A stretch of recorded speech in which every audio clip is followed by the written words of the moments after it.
This week on the Deep Leadership Podcast. Really, what is the purpose? Are you making this product just to make money? Are you doing it so that you can care for all of these people on your team and you can make the world a better place? I think leaders need to be deliberate and have intention around, why am I doing this? What is the point of this company?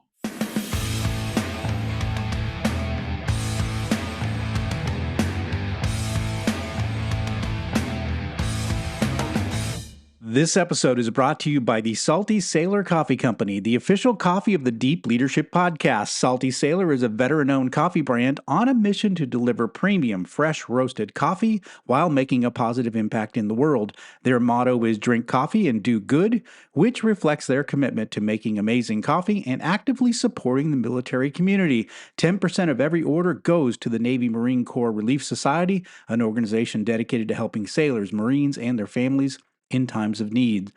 All our listeners get 10% off every order of their amazing coffee by using the discount code DEEP at checkout. So check them out at saltysailorcoffee.com. Hi, John. Thank you for having me. Oh, it's an honor to meet you. And I really like this idea of compassion. It's something we haven't talked about in over 300 episodes. So you are the compassionate expert. So I'm excited to have you on board and to learn from you and your experience and what you teach on the subject. So, but let's dive right into the idea. So what is compassion? Compassion, at its Latin roots, compassion means to suffer with. So we are willing to be present in the midst of suffering. So a more dictionary definition is the willingness and desire to alleviate suffering.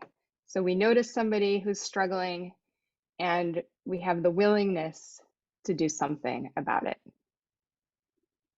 It's such an important subject, and we've talked a lot about empathy on the show and the importance of empathy in leadership. Tell us, why is compassion especially so important right now in our time in history? We just came off a pandemic. The whole world was, shaken apart. Work is changing rapidly with AI and remote work and you name it. So why is compassion so important right now? Well, you brought up a couple important points, and one is empathy. Empathy is a big part of compassion. Empathy is connecting to someone else's feelings. So that is a part of compassion, but with compassion, there's then this willingness to take action to do something about it. Okay, so there's a difference between the two. And compassion means that you're seeing your people as humans and you care for them. And leaders need to do that. We need to care for each other and for the people on our teams.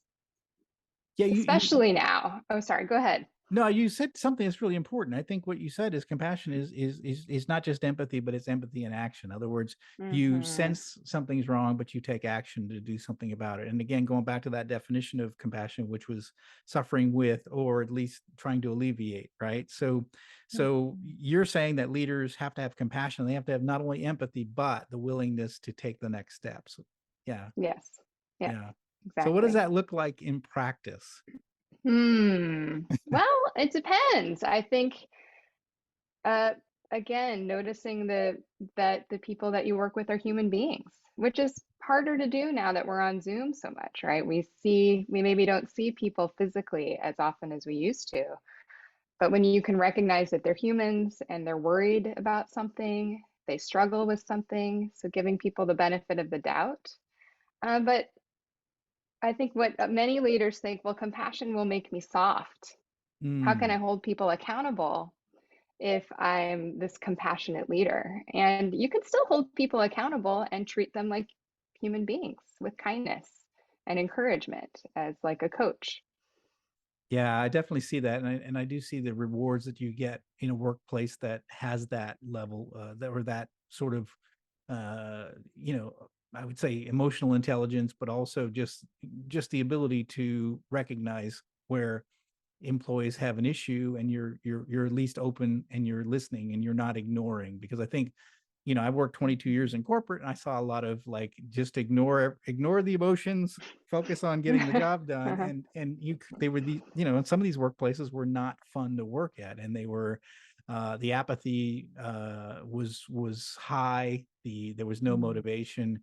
Everybody was just looking for Friday afternoon to go out and get away from work, and there was no energy. And so I think that again, you said that you want leaders to see their people as people, and I think that's a big part of it. And in my first book, I say leadership is a people business. So the idea that we treat people Hmm. like people, it fits well with what I talk about as well. So it's about the idea of people. So um, we talked about why this is an important time in our history, but maybe give us a little bit more reasons why now more than ever. Because I think I see things like loneliness, depression. I Hmm. see a lot of things that are big these days, which didn't exist prior to social media. And I wonder, I mean, I think that plays a role in some of this, but why is this more important than ever that we be compassionate as leaders?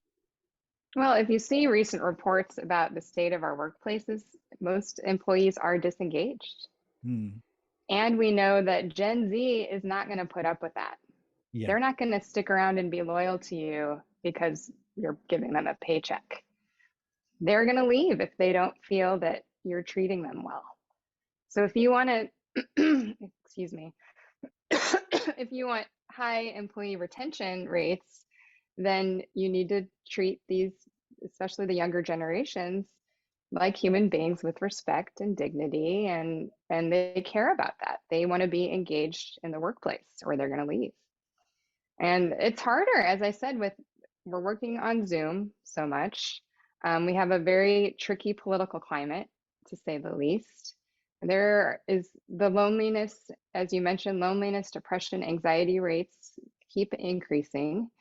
And it's hard. This is a hard world to be living in right now, especially if you're Mm. paying attention to headlines. People are struggling. And if you don't recognize that as a leader, um, the folks on your team are not going to want to work for you for very long. Yeah, I definitely see that, and I think the onus is on the employers these days because there is no Mhm. the people can, there's no problem with switching jobs now. It used to be that you would want to, stay with the job longer, and now that's not a big deal anymore. People leave jobs all the time. Mhm. So, and so there's a lot of opportunity for people to work remotely, so they can switch jobs whatever move without moving. And so I think the onus is on leaders if they want to maintain talent.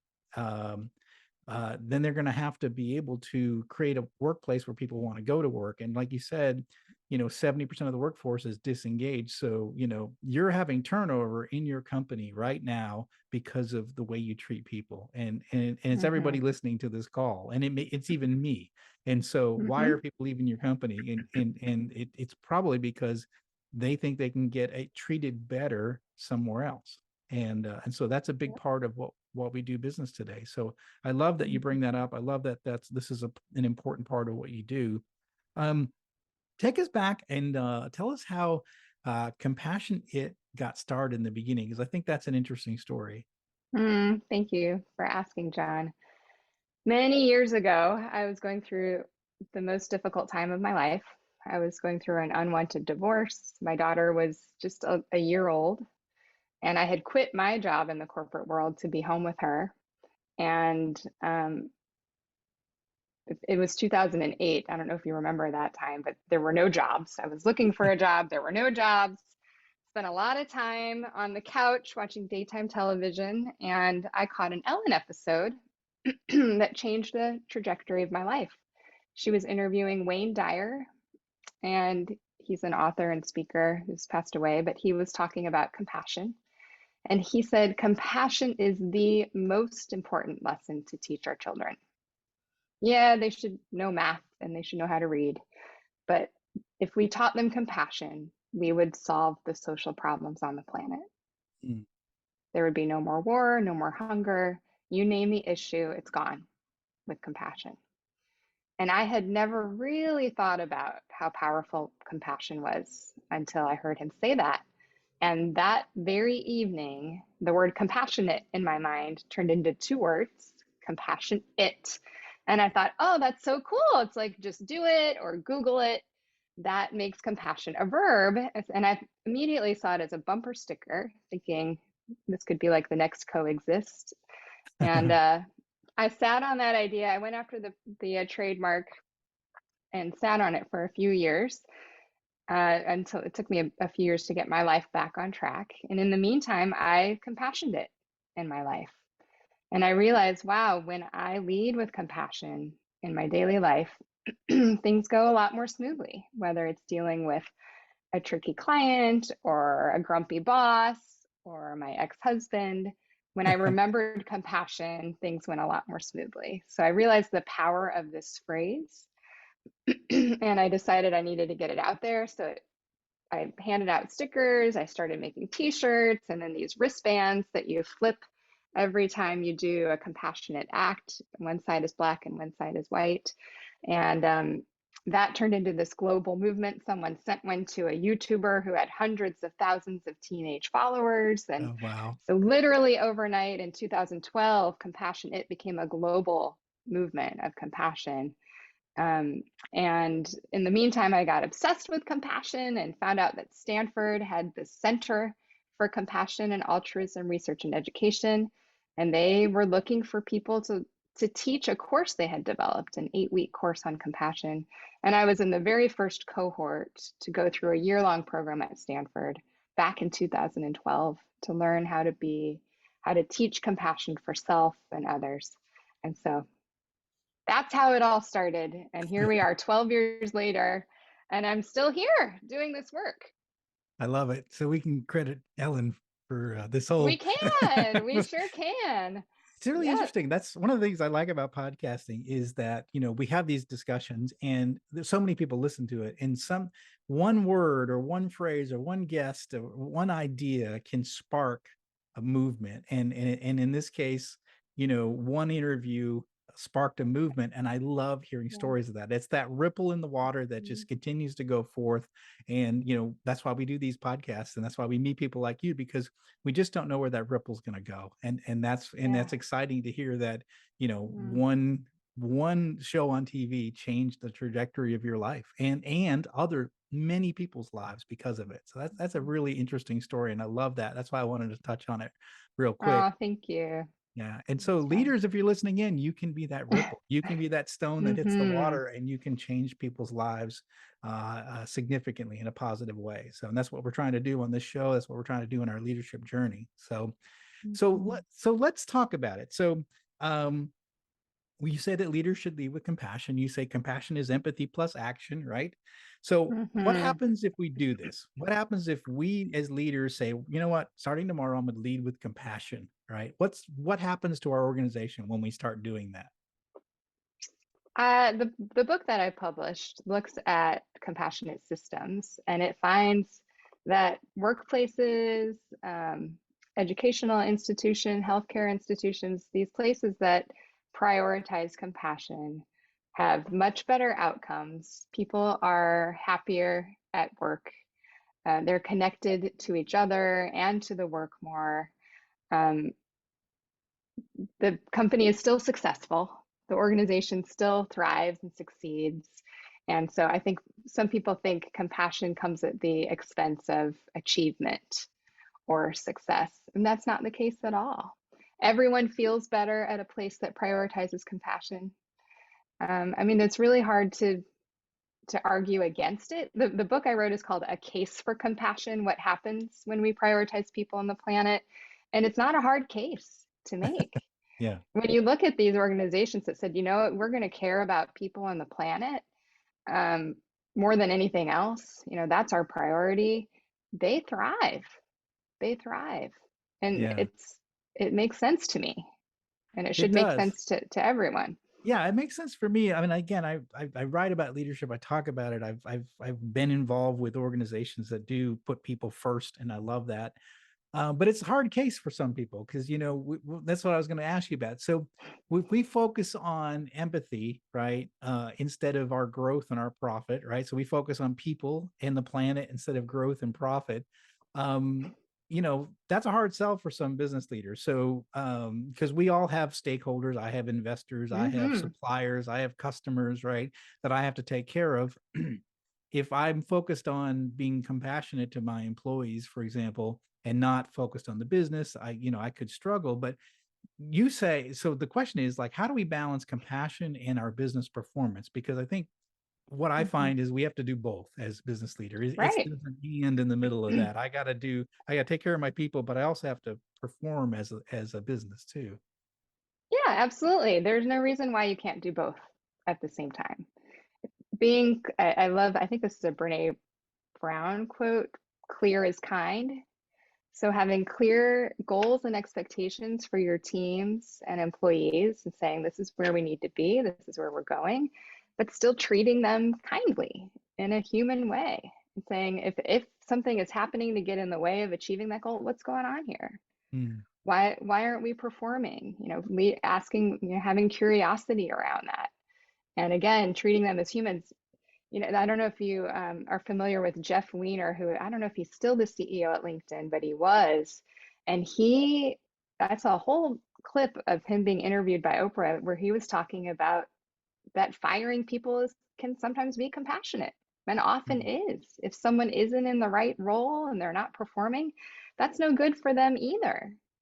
So even letting people go sometimes is a compassionate act because hopefully you're doing it in a kind way and you're helping them find a role that suits them better. But you don't just yeah, you don't let go of your goals and your need to achieve to be a compassionate leader. In fact, if you're not financially successful, you can't pay people. Right. Yeah, that's exactly it. Right? Yeah. Yeah. You So need to, yeah. So nobody's going to have a job if you're not meeting your goals. Now, I do think that there's a difference between meeting financial goals that are attainable and they're good enough and as opposed to, all of our investors need to make so much money that we're being greedy. We don't care about our employees and their well-being. It's all about the money. That's different, right? But I think if you're not financially sustainable, if you're not a good steward for your organization, um, nobody's going to have a job, frankly. So that is yeah. compassion. Yeah, I love it. As a business owner myself, I can get on board with this because I can see how it benefits my business. I can see how it helps my employees be more focused, get the job done, and I know it's going to impact my bottom line. And I think about like maybe listeners who are listening in that it may be in a big corporation where there's a big corporation and there's certainly not compassion on the list of priorities for the company. But can you create compassion in your own little world and your own, in your own sphere of influence? And is Sure. that contagious, I wonder? Compassion is contagious. We know that there's research that indicates that. So, yes, it is contagious. If you see someone being compassionate, you are more inclined to then be compassionate. It's really cool how that happens. Um, but yes, within your team, you can be the leader that starts your meetings with a check-in. How's everybody feeling on a scale of 1 to 10? Right? Let's check in as humans before we dive into our agenda. Because Mm, what if everybody's at a 1? If 1 is, the worst ever and 10 is the best ever, and everybody's at a 1 or 2, something's going on. Maybe this isn't the time to dive into your agenda. Let's mm. address what's happening. Maybe there was a tragedy that happened in the community or something's going on in the world where people are really feeling low.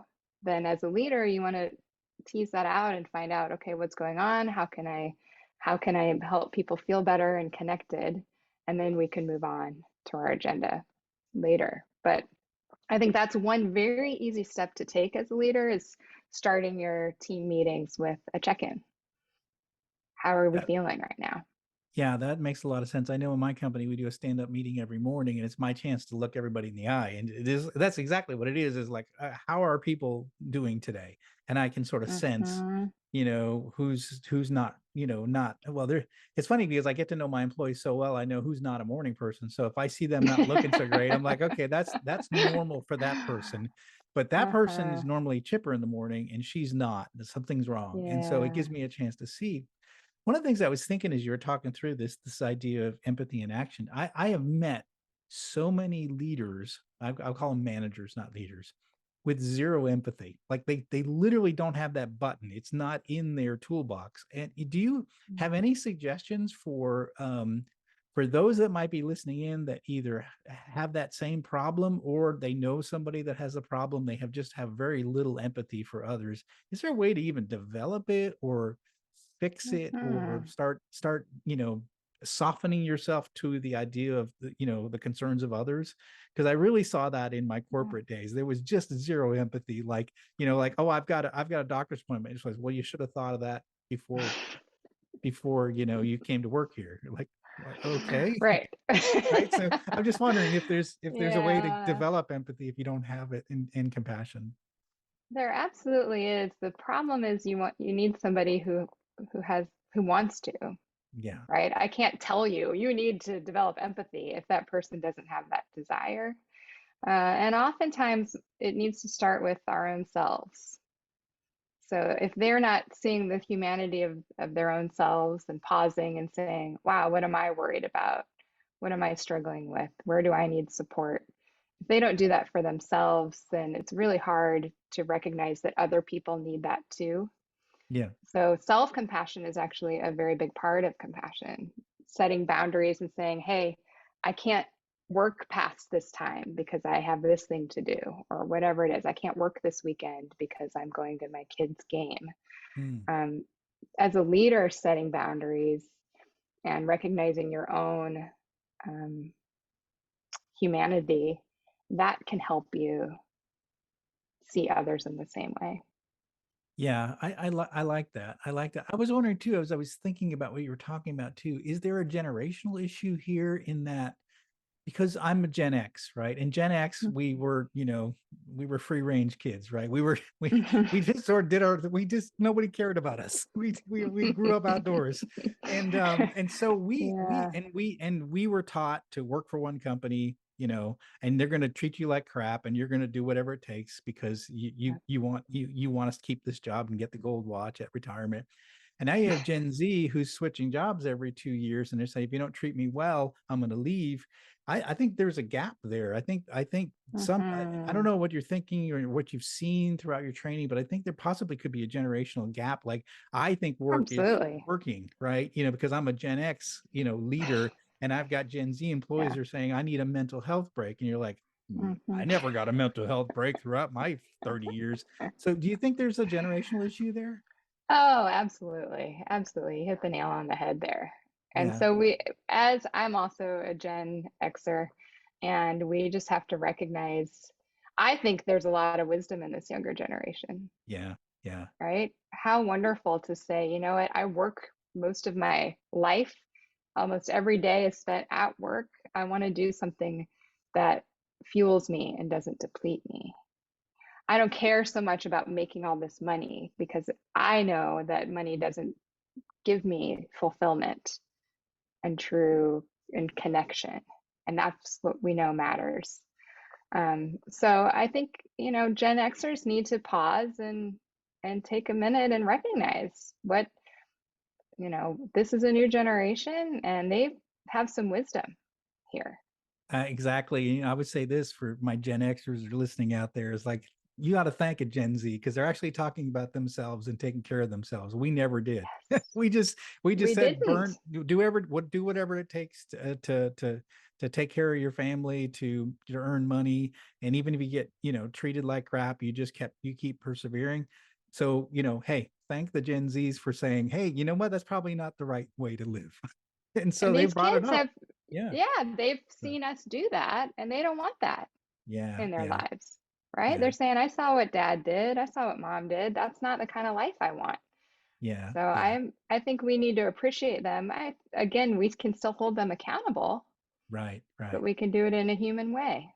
Yeah, I love that. I love that. So I think that just there's some generational things there, and so Yeah, make sure that you don't apply your standards of what you did in your life to the new employees and younger employees because they're seeing life differently. absolutely. So, and that's part of Hmm. compassion is having that ability to see it from their perspective for sure. Yep, a big part of it. So in the book, you've got lots of stories and Mhm. examples of compassionate people, leaders, professionals. Can you give us maybe an example of a story or two from the book of like people with compassion and how that's helped them, or how has it helped the world as well? Yeah, so the book focuses a lot more on compassionate systems. Hmm. So it's looking at, my argument is because I've been teaching compassion to thousands and thousands of people over the years, right? I've taught compassion to so many people. A lot of thousands and hundreds of thousands of people have these wristbands, and I'm not seeing the compassion needle moving. Hmm. And so I realized, you know what, we got to look at our systems because we are products of our systems. And if we can change the systems, that's how we can create a more compassionate world. So I wanted to examine some systems that are doing compassion well in the world. So the book isn't looking as much at specific leaders. There is a chapter on leadership. I guess I will take that back. But when we look at compassionate systems, I think it's interesting to see like there's a co-op in the Basque region of Spain called Mondragon, and they have I think over, oh man, now tens of thousands of employees, huge corporation, and they make sure that their lowest paid employee, the CEO of the company, I think can't make more than 6 times what the lowest paid employee makes. Now, if you look at our S&P 500, the average CEO, what they make compared to their average employee, it's 299 times. Hmm. Okay, so these are organizations that say, hey, we're maybe going to sacrifice the salaries of our leaders and people up top because we want everyone to have a living wage. Everybody there gets 3 weeks of vacation. Everyone can send their kids to college, no problem. Everybody can own a home. And it's this idea that we are taking care of each other in this way. And we're structuring this company in a way that everyone is an owner and everyone feels supported. And there's not this person at the top that makes so much more than everyone else. And it's the company thrives. So I think that is just a neat example of a way that, and I don't know if it can happen in the US, right? Our organizations look a lot differently Yeah, than it's they do. interesting because you point that out. That's the first thing I was thinking is like just the opposite of a lot of American companies, U.S. companies. As a small business owner, I sort of fit more like that model. Like Hmm. it's a small team. We're more like a family than we are, a corporation. I don't know what my multiplier is for the lowest paid employee, but it's not that much. So Yeah, it's yeah, small, but yeah, and I do it because I love it and I love yeah. what I do. But I think that I would say this, leaders that want to pursue, a compassionate system like that is that you have to find Hmm. it's hard work, which means that you have to find a way that you can be in the world with your products or services that you're exceptional, because you have to be exceptional to be able to make the kind of returns to be able to support the employees like that. So I think the pressure is on for leaders Hmm. to make themselves an especially good organization from a standpoint of profitability, customer loyalty. All those things are really important if you want to create an environment like that. So it's not that you can just be compassionate and say, okay, we're just going to be compassionate and then go out of business in a year. No, it's just the Right. opposite. So that company that you talked about in Spain is very successful at what they do. I don't know who they are, but they're very successful Hmm. so that they can do these things. And I think Yes. they're one and the same is what I sense.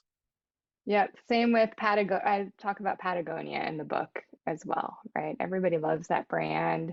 They care about the planet and their employees. They had childcare in their office decades before other people were thinking about that. So they have always prioritized their employees and the planet. And it shows it's a highly successful company, and they're giving a lot of money to nonprofit organizations that are helping our environment get healthier. So, Yeah. Yeah. It's really neat to see. And there's a nonprofit. I think it's a nonprofit. Maybe it's not, a bakery in New York that they provide the brownies for.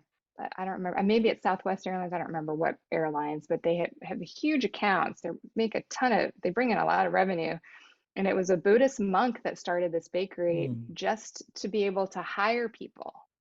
So they say we bake brownies in order to help people. We don't, in order to hire people, we don't hire people to bake brownies. interesting.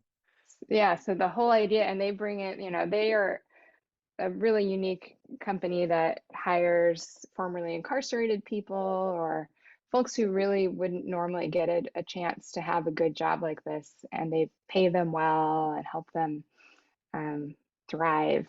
So it's another really neat organization to look at and consider. What is the purpose? Are you making this product just to make money? Are you doing it so that you can care for all of these people on your team and you can make the world a better place? I think leaders need to be deliberate and have intention around, why am I doing this? What is the point of this company? I love that. Yeah, that's a great message. So let's wrap it up. What final message would you like to leave with our listeners on the subject of compassion?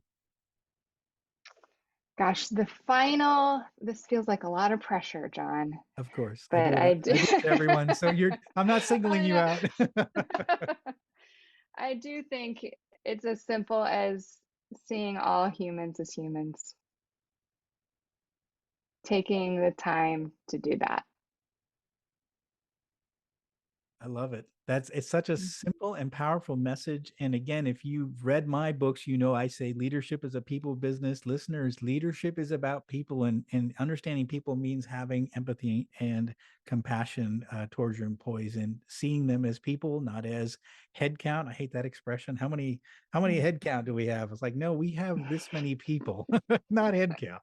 And so I love that. So start thinking of your Uh-huh. people as people, start treating them as people, start having that ability to see them more than just how many widgets they're going to make in a day. And I think you're going to do a lot better as a leader, and your company's going to do a lot better. And we can help move this needle of compassion that hasn't been moving very much. And so uh, how can our listeners find out more about you, Sara, and your company and this new book? Yeah, thank you. My organization is Compassionate, so it's the word compassion, the word it, and then .com is the website. So compassionate.com. You can find me on LinkedIn as well. We also have all the social channels, so at Compassion It. And my book is called A Case for Compassion: What Happens When You Prioritize People and the Planet. You can buy that on our website, also everywhere else you would buy books online. So I guess Fantastic. And that's it. we're going to put links in the show notes for all of Sara's resources. And again, listeners, please, I hope that you walk away with this and say, you know what, there is a case for compassion. We need to be thinking about being more compassionate as leaders, and it can be good for both our people and our business. We can be successful and compassionate at the same time. So hopefully that you will follow the links below. If you have a question about this conversation, I would highly encourage you to reach out to Sara through the website and just ask her questions. Say, I saw you on Deep Leadership and I'm wondering about X, Y, and Z. And she's happy to answer your questions. Pick up this book. And especially if you're struggling with understanding what compassion is, or maybe you have an empathy button that doesn't work, and you might want to read through it and see what other people are doing, other leaders are doing, and how successful their operations are because of it. So, highly encourage you to think about compassion this week, and really follow up with Sara, get this book, and learn more about it. So, Sara, thanks for coming on the show and sharing this subject, which we haven't covered yet before. And I learned a lot about it, and I appreciate your time and the energy you're putting into this important subject. Thank you, John. It was really fun. Appreciate it. Thank you. Well, that's it for today. Thank you for listening to Deep Leadership. If you like this podcast, please subscribe and share so we can continue to build a world with better bosses. Until next time, this is John Rennie saying take care and lead well.